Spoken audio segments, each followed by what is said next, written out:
Welcome to the Resilient Retail Game Plan, a podcast for anyone wanting to start, grow or scale a profitable creative product business with me, Catherine Erdley.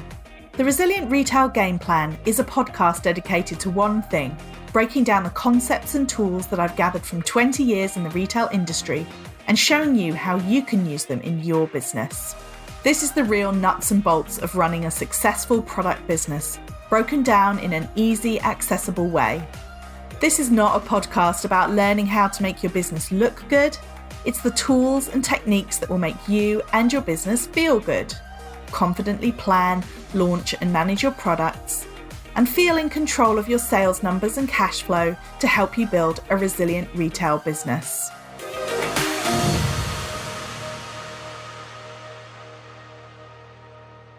Welcome to episode 42 of the Resilient Retail Game Plan.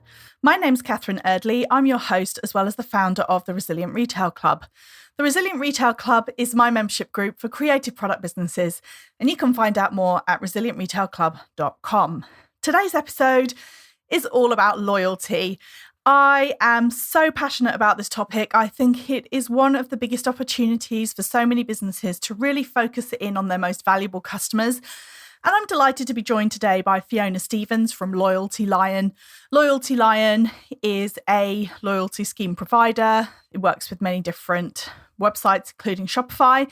And I first met Fiona in early 2020. Before the pandemic, I used to run about 6 to 8 evening talks a year, all about the future of the retail industry. And this particular talk was all about the customer lifetime value, or how do you grow your customer loyalty. And Fiona was fantastic. She's a real expert on the subject of loyalty and loyalty schemes. And I can't wait for you to hear what she has to say today. Welcome to the podcast, Fiona. Thank you so much for joining us. Not at all. Thank you for having me. Do you want to just start us off by introducing yourself and Loyalty Lion? Yes, absolutely. So I'm Fiona. I'm head of marketing at Loyalty Lion. We're a data-driven loyalty and engagement platform, and we work with fast growth retailers around the world, really just helping them to drive more revenue from their existing customers, retain more customers, and actually use a loyalty program as a more cost-effective way of acquiring new customers as well. In terms of myself, I've been working in marketing for a hideously long time now, actually, around about 12 years. I've been very much focused on the e-commerce space for around 7 years, and actually loyalty particularly for 4 or 5 years now. So hopefully starting to know what I'm talking about. Oh, fantastic. And we originally met at an event.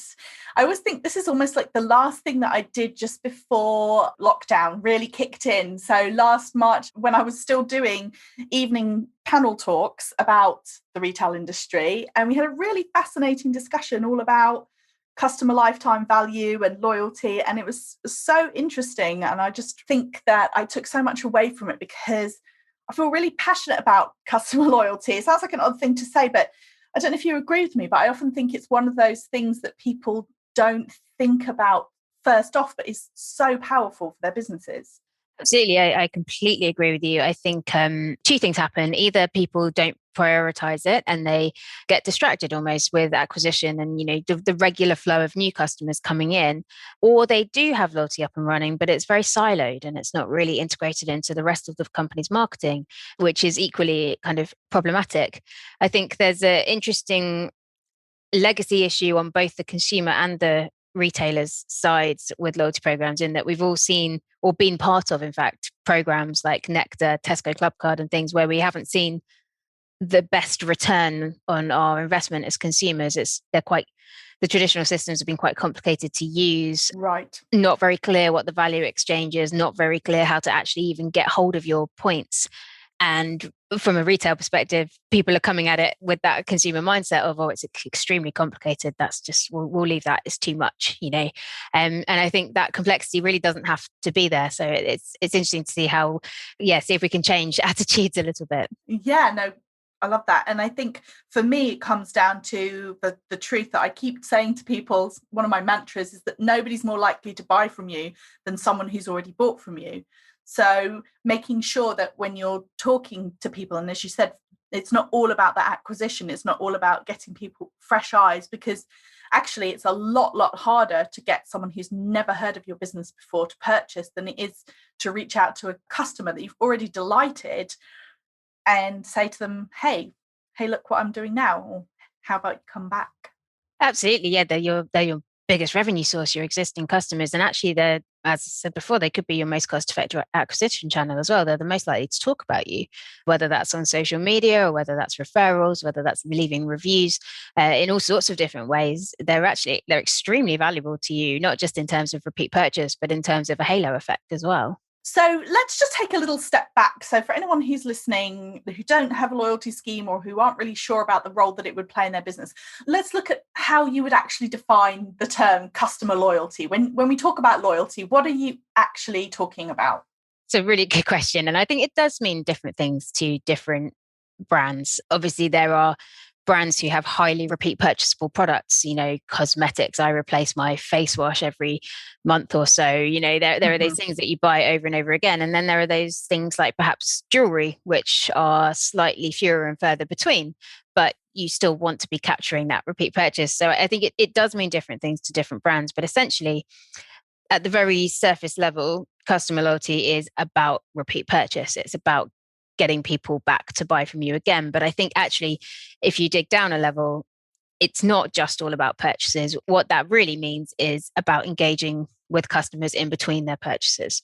We don't just want to be sold to as consumers. We want brands to make us part of their story and build a relationship with us so that we connect with them on terms of values. I mean, whether that's sustainability, whether that's vegan products for people who like to eat vegan, whether that's communities of sports people who are buying from health and wellness brands who all do the same sports. It could be many things, but the true definition is a much deeper emotional connection, which is far more about engaging in between purchases than it is just about driving that next purchase. I mean, obviously the next purchase, the repeat purchase is hopefully the end result, but I think it's about something far deeper.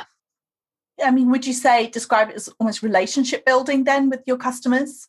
Yes, 100%. I think relationship building on an individual level and then actually community building at the wider level, bringing groups of customers together who are passionate about the same things and share a love for your brand, bringing them together into a group of people who are actually interacting with each other. That's the pinnacle of loyalty.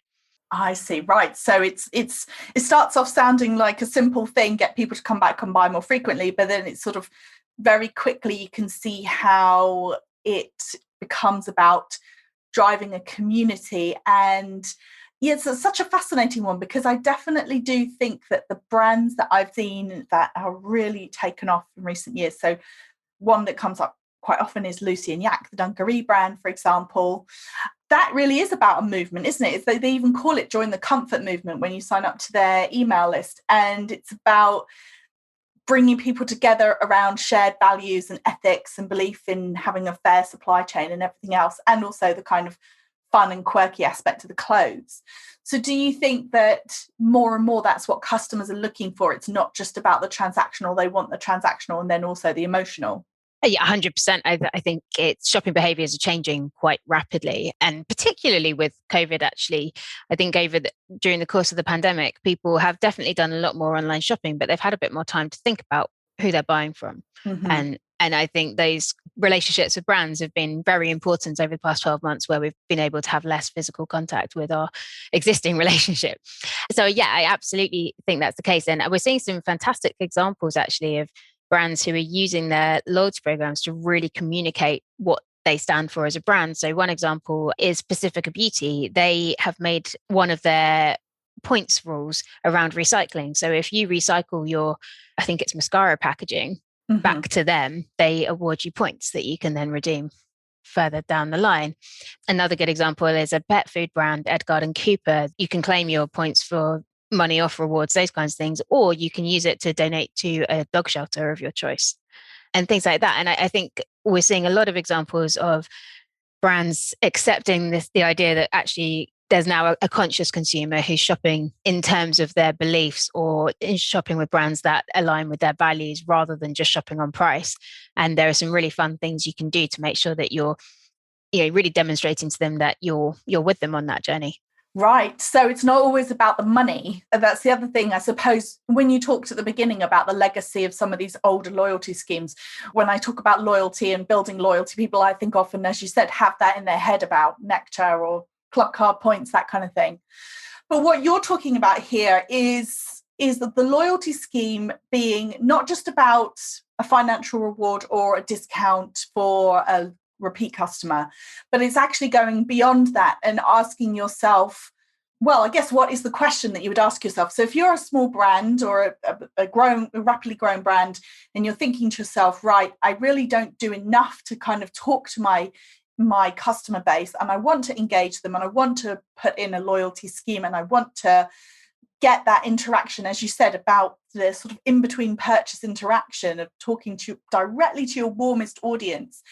Where would you start, or where do you see it work really well with businesses when they sort of, what kind of questions they have to ask themselves? I think for me, the key is that your loyalty marketing, loyalty strategy shouldn't, and I think may have already mentioned the siloed point, but it shouldn't be a standalone thing. It should be helping you drive success with everything that you're already doing. Mm-hmm. I think the first port of call is to really look at your objectives and your goals as a business. If retention is where you're struggling, if you're not getting those repeat purchases, then that's one strategy.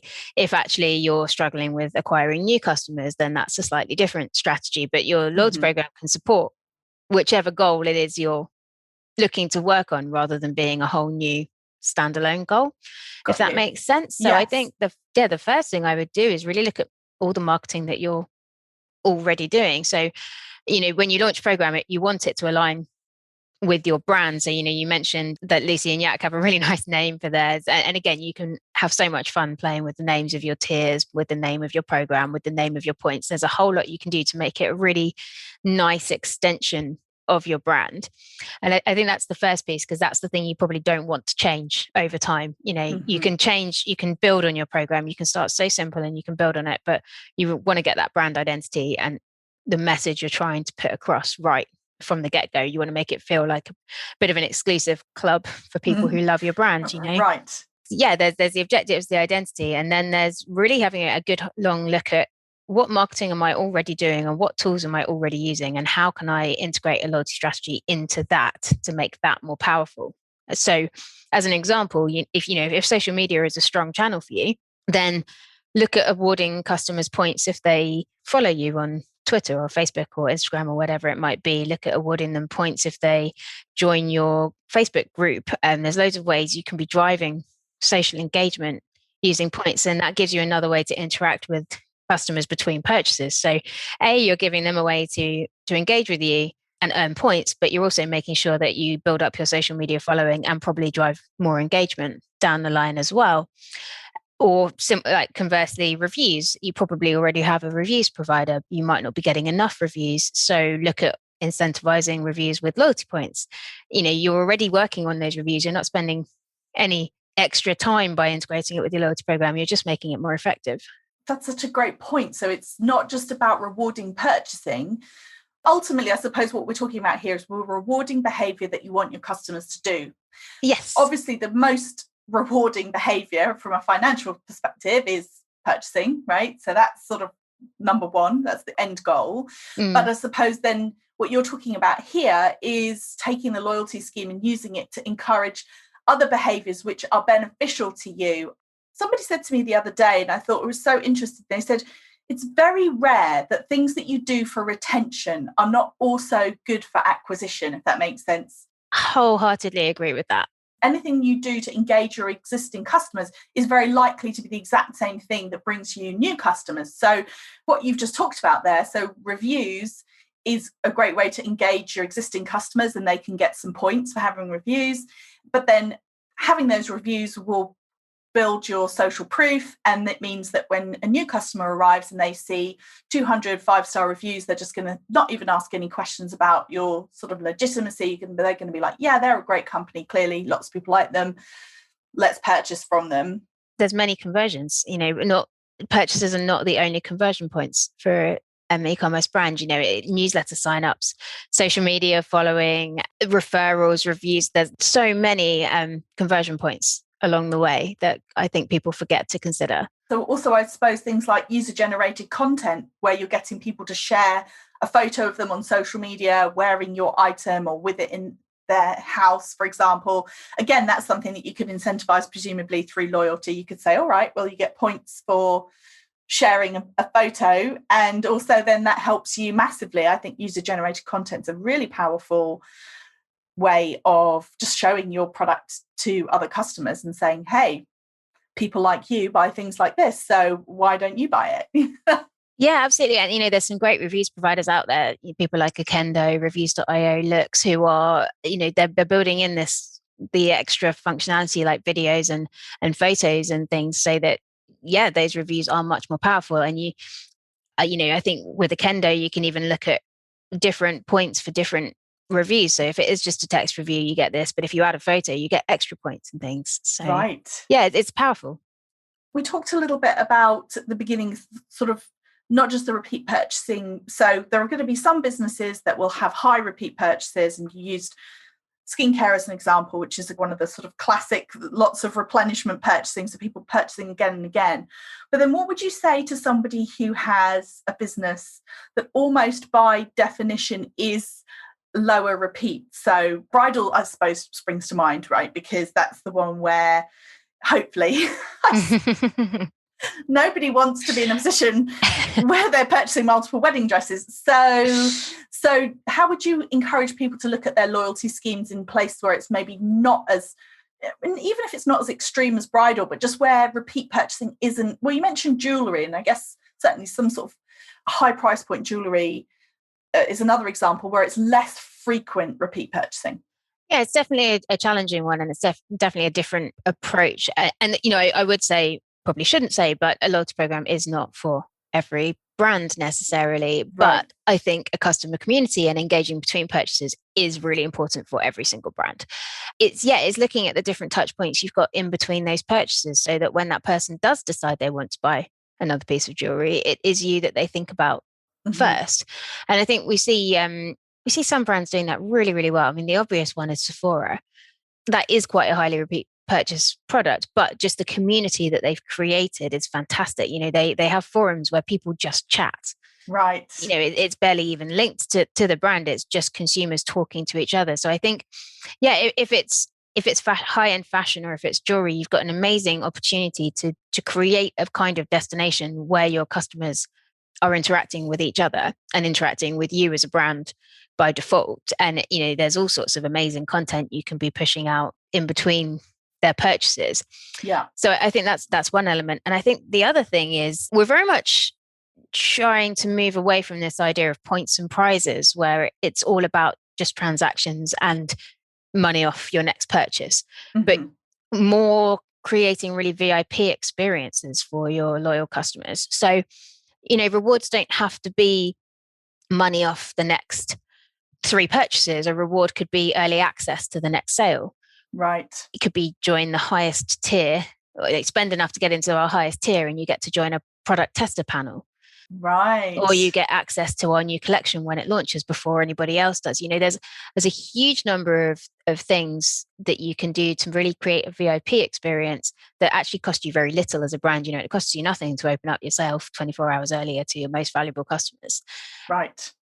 But it creates that feeling of exclusivity and VIP that works really well with those kind of high-end, slightly less regular purchases. But if you're giving them regular content, if they're part of a community where they can talk to other customers, they're engaging with you in between purchases, and then it might take a lot longer for that next purchase to come around, but you're still top of mind. I think also I wouldn't underestimate just how much people do appreciate being part of behind the scenes if it's a brand that they really love. Would you agree? Do you, it is a real prize if you're a brand you love and they say to you, hey, we want to hear from you? It sounds like they're doing you a favor, but actually for customers, I certainly think, for brands that I really am loyal to the idea of them sort of reaching out and saying, hey, would you like to give your input? It's hugely motivating. I think it is. And I think it comes back to this having a shared passion. So, I mean, I freely admit if a makeup brand reached out to me and said, "Hey, you could be the first to test our new foundation," I'd say, "I don't know what to do with foundation. Please don't." Let's see if a cycling brand reached out and said, "Hey, we're launching a new computer and we'd love you to test it out on your next bike ride," I'd be like, "Oh God, yes, please. I'd love to." So I think it's about finding, I mean, as a brand, obviously, you know what your shared passion is with your customers, but it's about really communicating that and making sure they're part of your journey. Absolutely. And I think tell them your journey as well. So, some of the brands we're working with, or just some of the brands in our space, look at Gymshark. They started in a garage and look where they are now. These people have fantastic stories behind them, but too often you don't know those stories. Yes. So I think being really human and really personal with your loyalty marketing is a really great thing. That's so true, Fiona. I say that all the time, that people will tell me these amazing stories about how they started their business, and then they'll tell me this great story about how they tried, 25 different factories till they found the one that produced the perfect product for them, but you can't see that anywhere. No, and I think it's what makes, where competition is so high now. What is the difference between one t-shirt brand and another t-shirt brand? Well, it's your story. It's the reason why you set up that business. It's the story behind the designs. As you say, if you can tell your customers that you've been through 25 factories trying to find the right one for them, they'll feel like you're invested. You've put the time in. Yeah, exactly. Yeah, and I think that's really what I took away last year in 2020 when we did the talk, was that, as you said, it really struck me that how much, and it's what you touched on a couple of times now, but how much loyalty isn't something separate from the rest of your marketing, is that it's the same thing. It's so many of the same principles, like connecting with your customer, knowing your values, being able to articulate them really, really easily. But then in a way, I suppose it's kind of, in the loyalty space, it's even heightened because you're talking directly to people who care, who believe in your brand because they've purchased from you, and that's where you can make that community. And then, as you said, creating those real advocates for your brand, or as I call them sometimes, your sort of super fans. Yeah, it's funny, we're actually working on, stay tuned, because we're working on a piece of content around this at the moment, but we would call them insiders. Love that. Yeah, they are your most powerful asset, really. But I think you've hit the nail on the head. People think about loyalty as an extra thing that they have to do, when actually it ties in so neatly to all of the different things that you're doing anyway. And I know from, I'm a marketer, my to-do list, I'm sure it's not just marketing. I'm sure this happens in every facet of life, but your to-do list just grows and changes every day. Things move incredibly quickly. You're always juggling 100 balls, and it can feel very overwhelming at times. And I think that's where each time you add a new thing, like, oh, Instagram advertising, great, or a loyalty program, great, it becomes more overwhelming. Mm-hmm. So I think that's why I'm so, because I've been there as a marketer, I think I'm so much more passionate about this idea that actually, channel everything into one thing, channel everything into getting more value out of the customers who are worth the most to you. Mm-hmm. And it just, even down to you're sending them emails anyway. We know that customers love personalized emails. So use your loyalty data in those emails to personalize them. Right. There's no extra email involved there. It's just an extra merge field somewhere that says, but that tells a customer, oh, you know who I am. You're talking to me individually. And again, it's not a different email strategy. It's just powering the one you already have with loyalty data. So do more with what you're doing already. 100%. So one thing that I get asked, and I'd love to hear your take on it, and I wonder if it's one of those classic, it depends, but what would you be looking for a healthy business for its percentage of returning customers? So if they're looking at their sales across a month or a 3-month period, what percent do you think shows that they've got a healthy retention when they're looking at their percentage of sales that comes from returning customers? Oh, that's a good question. I wouldn't trust myself to give you a number off the top of my head. I would have to speak to my success team and see what they're really seeing across our customers. But unfortunately, I am going to give you exactly what you said. It depends. It does depend. It depends on so many things. It depends on how many customers you have. It depends on how frequently you would expect those people to come back. Right. Interesting. Yeah. It depends on the health of your database when you start. You can segment your database into different people. So you have your highly engaged people, your most valuable customers. They already return repeat purchase. The focus there would be getting them to do it more regularly or to get them to act as advocates. But then you have your people who are at risk. You might be able to look at them and say, oh, you're getting really close to the window where you won't come back for that second purchase. Okay, let's run a targeted promotion to stop you from churning. Then you've got your churned people who have churned, they went a bit too far, but that doesn't mean they still know your brand. They're still warmer than a cold person that you're advertising to on Instagram. So, that's a whole nother bucket of people that you can reach out to. But I think, the success metrics, it really depends how many people are sitting at what stage when you get started. There's no one size fits all number. It's so often the case that way. No, unfortunately, I don't think there is. But, there's a lot of different metrics you can use to help you understand how loyal your customers are. Your repeat purchase rates, your time to the next purchase. You can compare the average size of a sale to the average spend of a loyal customer versus a non-loyal customer, and you'll see all those things moving around. And actually, you can go one step deeper and look at things like your NPS score. How satisfied are people? You can look at, since you launched the loyalty program, has your social following increased? That kind of thing. There's some very hard metrics, very close to the revenue side of things, but then it's a bit of a halo effect. Lots of other things you can be tracking as well. So NPS, Net Promoter Score.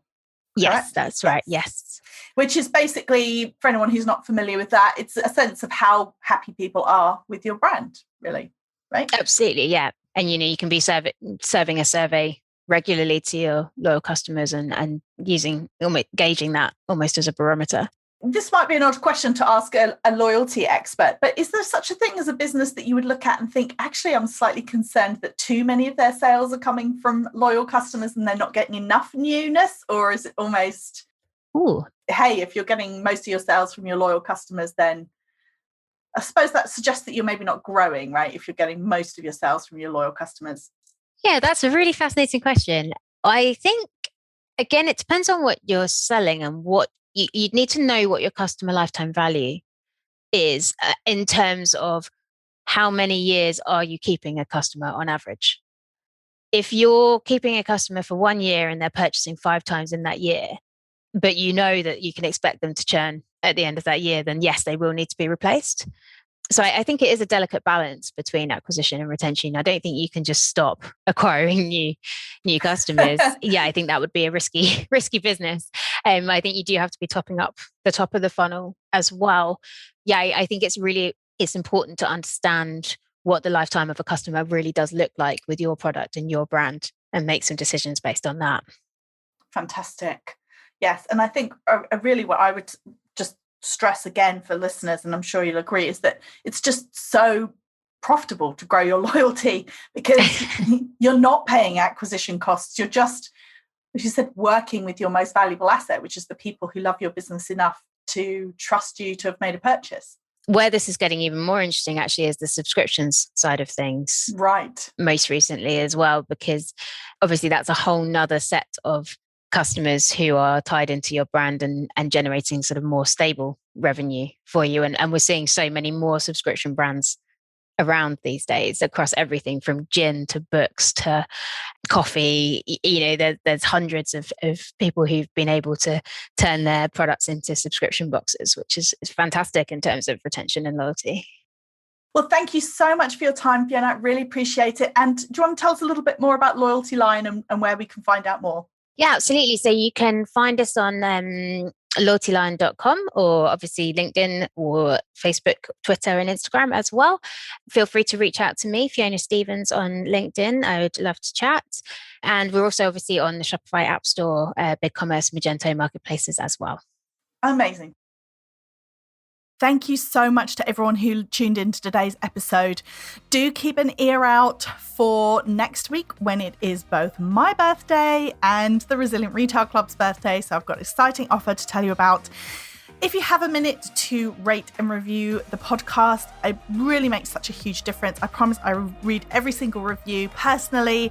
It means the absolute world to me, and it also helps get the word out about the podcast. And of course, if you hit the subscribe button, you will be the first to know about new episodes. See you next week.